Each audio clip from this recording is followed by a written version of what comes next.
I am Rosalie Drago, Vice President of External Affairs and Strategic Engagement for Haugland Group. One of the most unexpected parts of the program was the way the partners came together. We knew we were the right partners. We knew we needed to have industry, government, community-based organizations, labor, high schools, colleges. We knew we all needed to be in the room to make this, program work.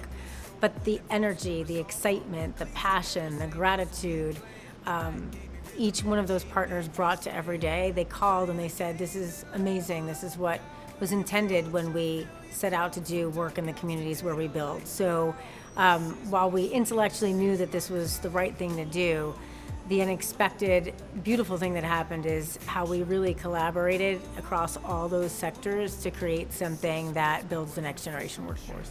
Most of the communities where we're doing these programs have had no idea, right? Infrastructure in general, people take for granted. You get up, you turn the lights on, you look at your phone, you get out of your house, you drive on a road. No one really realizes that hundreds and hundreds of people designed, built, maintain all of those systems, especially the energy systems. Like, I didn't think about it before I came into the sector. So, each time we do a program in a community, it's related to an actual project. And so otherwise, they would have just passed that project, paid no attention, and had no idea how it impacted their daily lives. So in the Brooklyn Clean Energy Hub, Con Ed took the students on a tour where our workers were working, and it was amazing to them to understand how power is generated, right? Same with offshore wind. They saw where we're going to pull a cable from offshore, connect it onshore to a converter station, and power thousands of homes.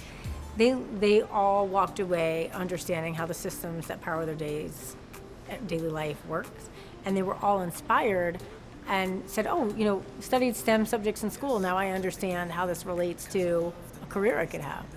So it's changed their lives, both whether they never went into the career, they now understand how the infrastructure that powers their daily life works, but they've also now seen more opportunities for themselves in the future, whether they're college first or work first. I think the toughest challenge is trying to fit all these important topics in a short amount of time, and the same challenge that we face in general getting people to work, which is transportation.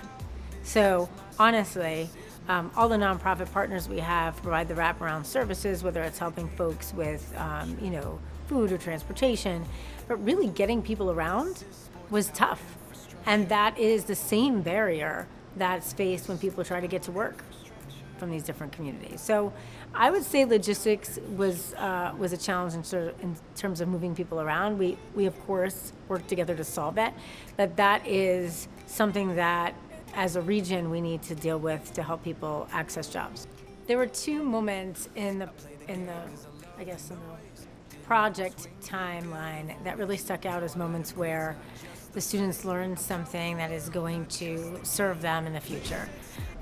Every year when there's the welding workshop, students are a little tentative in the beginning, afraid to do it. After they do it, they are amazed. Their confidence is boosted. They're like, I never thought I could do something with my hands. I didn't think I would like it. I can't believe they let me touch something dangerous. And they're shifted. Their whole confidence is shifted.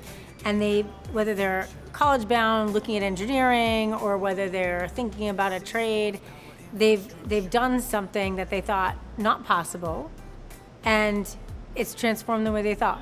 When the engineering students always say, now I really kind of start to understand what goes into this.